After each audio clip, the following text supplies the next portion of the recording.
Nada, en primer lugar, muchísimas gracias específicamente a Máximo por la invitación a participar de este proyecto y en segundo lugar a quienes se encargaron en esta ocasión de la organización de este evento que hoy nos reúne para hacer este balance. Yo creo que se trata de un ejercicio muy valioso, como hemos ido viendo a lo largo de las mesas de la mañana, ponerle un poco como de carne empírica a este tema de la conflictividad, la movilización social en el sexenio, que justamente es un tema que en el campo pues, general de la ciencia política genera tanta polarización y disputa, tanto en el buen como en el mal sentido del término. Yo querría presentarles entonces en este caso un balance sucinto de un trabajo que venimos haciendo de manera colectiva junto con Mario Arellano, que como dijo Yara no pudo acompañarnos el día de hoy, pero los aciertos, si los tiene de esta presentación, son resultado de la suma de nuestras voluntades y nuestra cooperación. Y como la mesa trata tanto sobre la movilización de los grupos de mujeres como de víctimas, nosotros, Mario y yo, nos hemos concentrado en trabajar sobre el movimiento liderado por víctimas y su movilización. El objetivo de mi presentación en este caso entonces es exponer un poco los avances de investigación sobre esta dinámica de la conflictividad, como se dijo en la primera mesa de la mañana, quiere un poco explorar cómo se ha potenciado, condicionado, limitado, opacado, etcétera, la relación de los diferentes actores con el obradorismo, en particular entonces en este caso los diferentes movimientos de víctimas, y entonces en particular mostrar cómo entonces se ha dado esa dinámica ligada a las demandas de verdad, de justicia y memoria por parte de diferentes actores de la sociedad civil que han experimentado directa o indirectamente agravios ligados a episodios de violencia política o criminal en México en el marco de este sexenio. Y nos parecía importante un poco detallar concretamente cómo entendemos los grupos de víctimas, porque como lo platicábamos en sesiones previas, no sé si hay que detenerse o... Continuamos por el momento. En sesiones previas a este encuentro, los grupos, digamos, las personas que se identifican como víctimas no necesariamente se movilizan como víctimas, ¿no? El sujeto víctima socialmente requiere un poco la comprensión de esta autoconciencia de la victimización, de esta autoconciencia del agravio y de la organización para movilizarse. Y esto lo decimos para distinguir justamente los grupos que estudiamos de otros grupos, por ejemplo, como los que Yara estudia o como los que se van a presentar en mesas subsiguientes en esta misma sesión, como los grupos de defensa, por ejemplo, al territorio, ¿no? Esto nos avise para luego discutir eventualmente los puntos de contacto entre las demandas, entre los momentos de conflictividad y los episodios de conflictividad que se han dado durante este sexenio y que en ocasiones han hecho coordinar y coincidir a estas diferentes agrupaciones en momentos de disputa con respecto a las políticas del obradorismo. Voy a presentar, nosotros queríamos concentrarnos para dar cuenta un poco de la diversidad. Queríamos presentar 3 procesos centrales que han sido transversales en la discusión y en el seguimiento de la conflictividad, 3 procesos centrales que se pueden identificar en la relación entre los grupos de víctimas y el sexenio AMLO, que son el caso, digamos, y los grupos cercanos a Ayotzinapa y a la institucionalización que hay paralela a las demandas a través de la Comisión para la Verdad y el Acceso a la Justicia de su caso,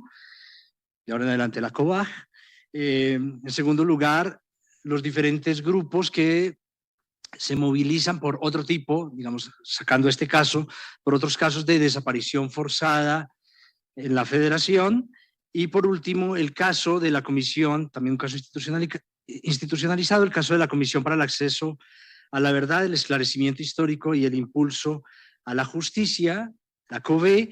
que se ha encargado un poco de trabajar sobre los casos históricos de victimización durante la mal llamada Guerra Sucia en México. Entonces, en lo que sigue, yo querría intentar mostrarles un poco cómo se ha ido transformando esta relación de movilización y de conflictividad a lo largo del sexenio, con cada uno de estos grupos, iniciando por el proceso del Ayotzinapa y la COBAG, no sin antes decir desde luego que se trata de un proceso que hereda el gobierno de López Obrador, pero cuyos sucesos centrales se dieron evidentemente antes de su llegada al gobierno. Entonces, como quizás muchos de ustedes, y no todas y todos recuerden, desde como promesa incluso del gobierno y como uno de los primeros actos al momento de su llegada, se dio un decreto presidencial para la creación de esta comisión, justamente en responsabilidad o responsabilizándose de la necesidad del Estado de dar seguimiento a este trágico, esta trágica situación de victimización y la necesidad de esclarecer lo sucedido. Entonces hubo un primer proceso de confianza y de acercamiento,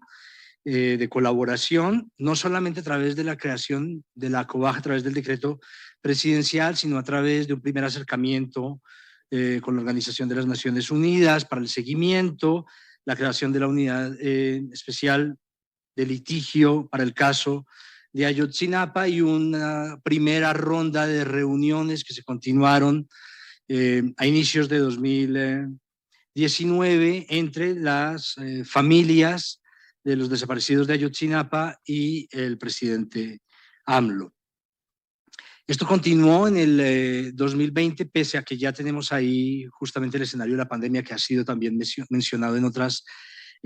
mesas. Esto se continuó con la invitación al grupo de expertos, el GIEI, a regresar a México para continuar con el apoyo a la búsqueda, a procesos continuos de reunión con el presidente, y ya a mediados de 2020 empiezan a manifestarse, digamos, ciertos signos de aprehensión respecto al rol de las Fuerzas Armadas, del Ejército en particular, sobre la transparencia en estos procesos de investigación y esclarecimiento que estaba llevando a cabo la comisión. Un poco una aprehensión que, luego se va a acentuar por medio de tensiones que se revelan por medio de la dosificación de la información que tenía el ejército, el cansancio natural de las familias por la falta de resultados del inicio de estas investigaciones, otra vez en el marco de un proceso de un contexto muy difícil como el de la pandemia, y un aumento de las tensiones también debido al tercer informe del grupo de expertos, en donde ya se anuncian las dificultades, los ocultamientos, las disputas institucionales e interinstitucionales alrededor de este proceso de búsqueda, y que nosotros resumimos aquí en la presentación a través de la frase: ya no creemos en la palabra del gobierno de Andrés Manuel López Obrador, expresada por los grupos de familiares de estas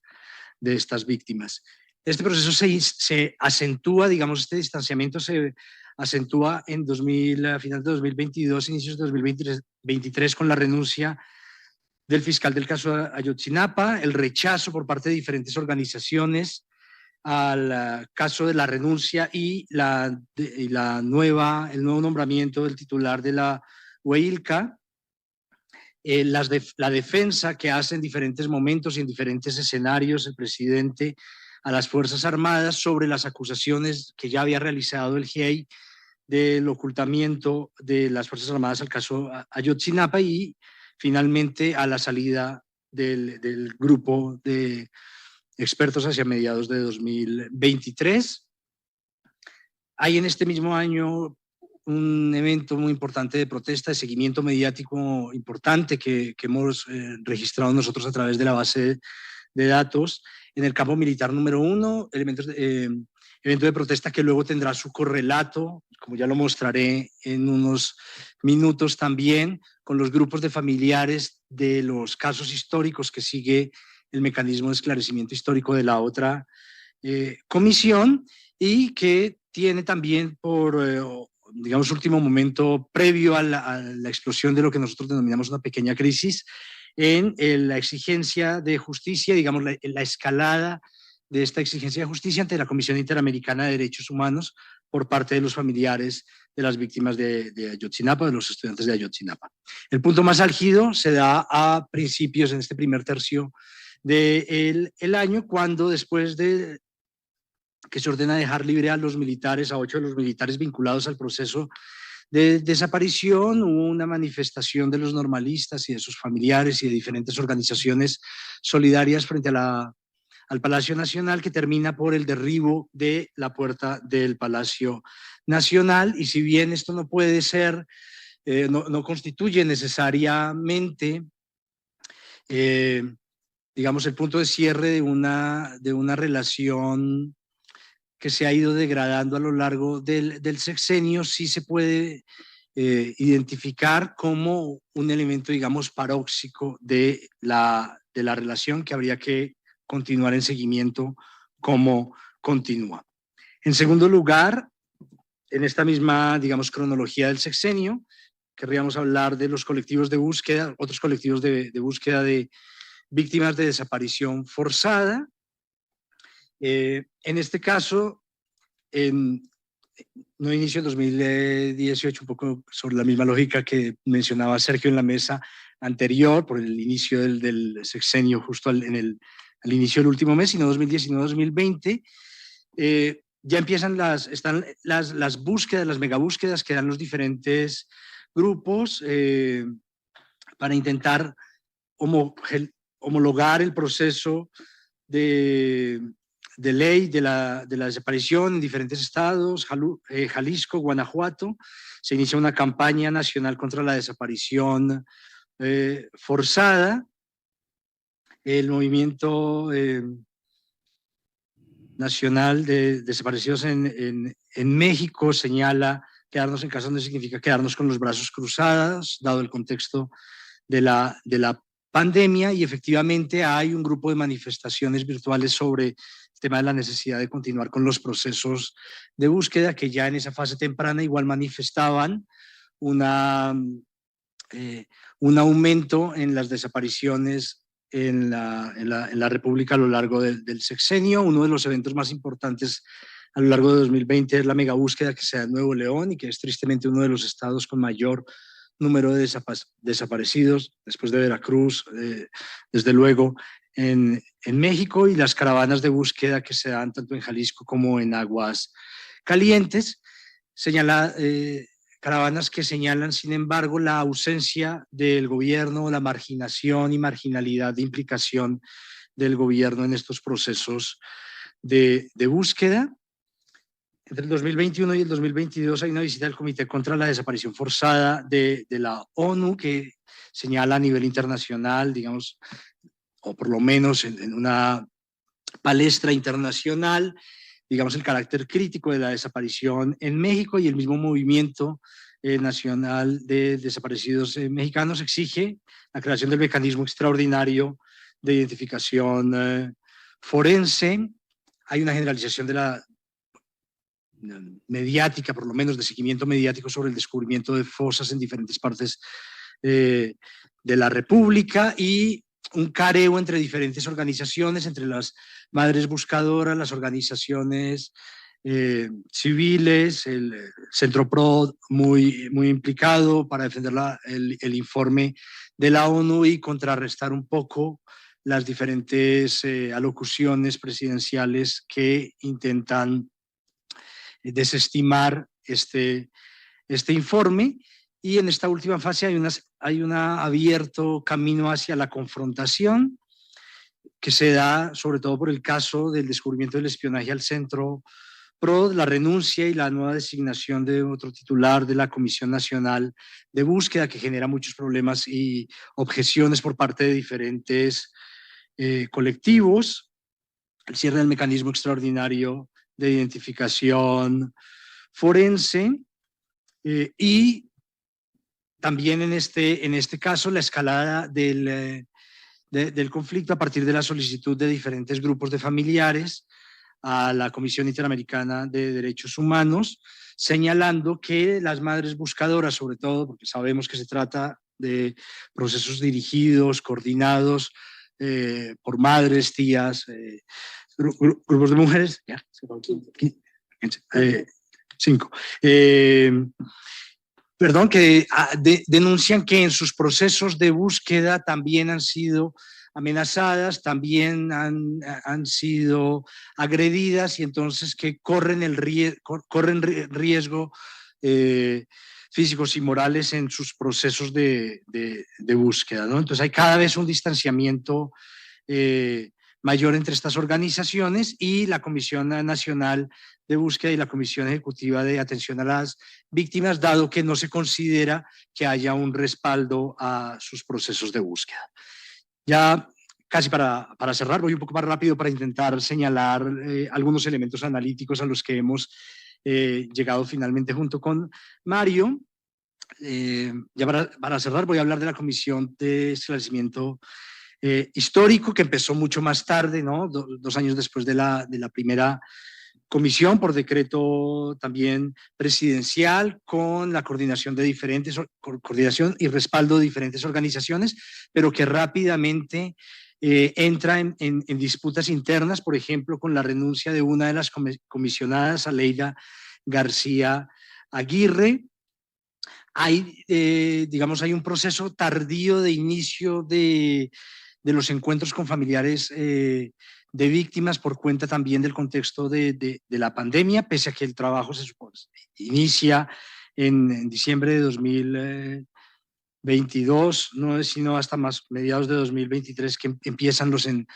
encuentros, pero ya hay denuncias por parte de exmilitantes, familiares sobrevivientes,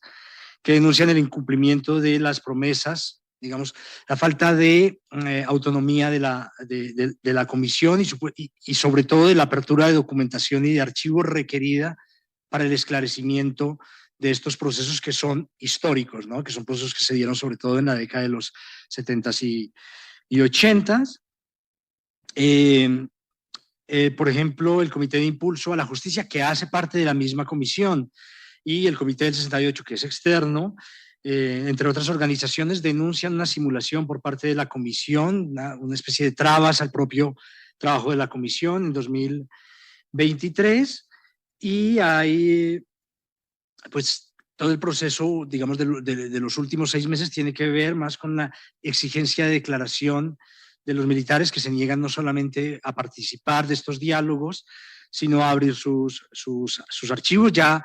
es un proceso que no solamente están denunciando ya las víctimas, los familiares de víctimas en este caso, sino también las mismas comisionadas y comisionados que denuncian las dificultades para acceder a los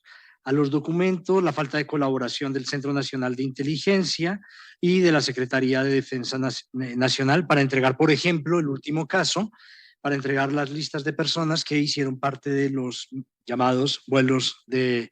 la muerte y que fueron arrojados al mar por el ejército mexicano entre mediados de los años 70 y principios de los años 80. Entonces, como ven, se trata a vuelo de pájaro de una cronología de una confrontación que se ha ido acentuando a lo largo del sexenio y en la cual podemos o intentamos, Mario y yo, mapear un poco en términos de movilización autónoma, subalterna o antagónica, estos diferentes actores. Este mapa, por supuesto, es un mapa que exige o es una estrategia de visualización que exige mirar cronológicamente el desplazamiento que se ha ido dando a lo largo del sexenio de estos diferentes movimientos. Nosotros identificamos a las diferentes comisiones como organizaciones más subalternas del proyecto de la Gran Matriosca 4T Morena AMLO, pero eso no quiere decir que sean totalmente subalternas. Hay unos espacios de autonomía que se reivindican y que se pueden observar justamente en las denuncias que nosotros hemos querido mostrar en esta cronología. Hay movimientos, por supuesto, que se reivindican como mucho más autónomos, como el Movimiento Nacional de Desaparecidos de México, el Comité del 68, las brigadas de búsqueda, que se alinean un poco más hacia, en ocasiones, incluso hacia el antagonismo, como el caso del GIEI, el Centro PROD, los grupos de estudiantes normalistas en este último periodo del sexenio. Y digamos, este mapa de los diferentes movimientos yo creo que permitirá eventualmente un diálogo con lo dicho por Máximo al inicio de estas mesas sobre la subordinación o no de estos diferentes movimientos en el marco del sexenio a lo largo, digamos, de este cambio y este distanciamiento que se ha ido creando, en particular con los movimientos de los grupos de víctimas. Tal vez habría que intentar pensar si se trata de una excepción frente a otras movilizaciones. Ya para cerrar, habría que caracterizar, nosotros caracterizamos este proceso de conflictividad como una conflictividad que se da de manera opaca, ¿no? Sobre todo que se da, digamos, en función más bien de ciertas opacidades con respecto a los procesos de búsqueda, la falta de transparencia, los elementos del cuestionamiento que hay por parte de las diferentes organizaciones a la verdad oficial y a la necesidad por parte del gobierno de defender esta verdad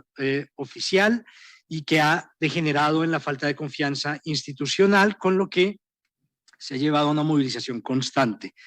Es necesario, sin embargo, recordar, y en esta presentación por el tiempo nosotros no podemos ahondar en eso, pero lo encontrarán en el texto, en la pluralidad de experiencia en diferentes partes del país. Desde luego esto es diferente en Zacatecas, en Veracruz, en Nuevo León, en la Ciudad de México, y la intensidad es variable. La postura con respecto a AMLO ha variado, y como yo he intentado decirlo a lo largo de la presentación, ha habido un distanciamiento progresivo debido a una sensación, una percepción de decepción y de frustración sobre la rapidez de los resultados, ¿no? Y también habría que considerar esto como un elemento importante para entender la conflictividad, los tiempos del gobierno, los tiempos de las instituciones y los tiempos de las demandas de las organizaciones.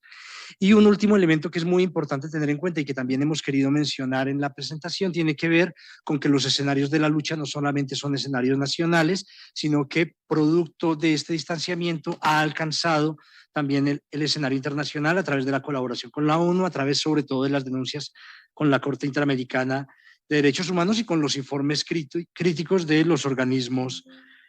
internacionales. Nada, pues esto es un poco más como un abrebocas, como estímulo para seguir el diálogo y para invitarlos luego a observar los documentos y los capítulos, pues el capítulo que escribimos. Mil gracias.